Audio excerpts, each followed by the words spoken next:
Le biopic de Michael Jackson devrait sortir le 23 avril 2026. Hein, j'en ai parlé récemment sur ma page. Mais bon, avec tout ce qui s'est passé, toutes ces modifications, toutes ces modifications de date, on décale, je me dis qu'on n'est pas à l'abri que ça se passe encore. Passons. Moi, il y a une chose qui m'attriste. En réalité, tout ce que je ne voulais pas est en train de se produire.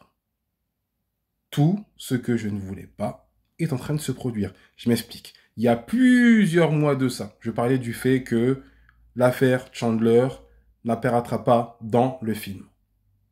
On y est. L'histoire du reshoot, là, vous pensez que c'est par rapport à quoi? C'est par rapport à ça. Des accords avaient été signés au préalable. Des années bien avant. Même décennies, devrais-je dire. Où on interdisait d'exploiter le nom et l'histoire de Chandler. Peu importe l'œuvre. Je suis dégoûté.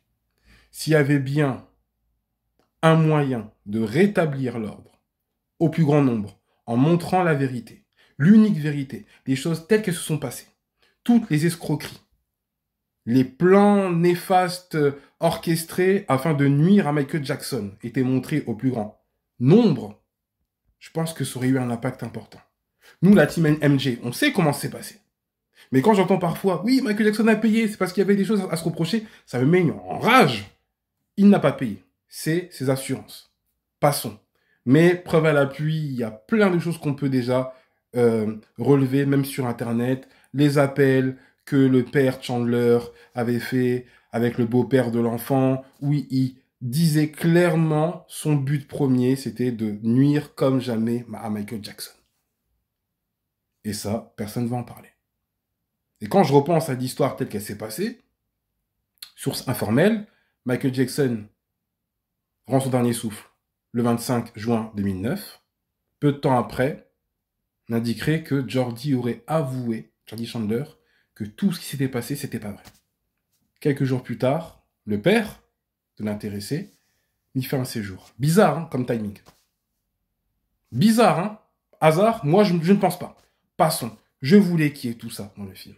Et pas uniquement de montrer comment Michael Jackson est devenu Michael Jackson, est devenu le roi de la pop, le maître incontesté du chant, de la danse, du divertissement. Bref, passons.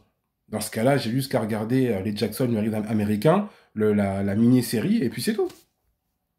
Donc, je me dis qu'à la vitesse où ça va, le projet sera un projet sans profondeur, sans saveur, juste quelque chose de lisse, quoi. Montrant Michael Jackson sur la meilleure forme, et c'est tout. Non, je voulais qu'il y ait toutes ces choses-là, qui rendraient, on va dire, peut-être plus humain Michael aussi. Vous voyez?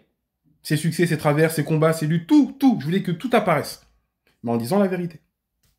Je ne sais pas pour vous, hein, mais en tout cas, je suis vraiment très sceptique pour la suite des choses, sachant que là, en plus, quand on parle du 24 avril 2026, ça serait la première partie uniquement. Je compte le faire en 2 parties minimum. Enfin.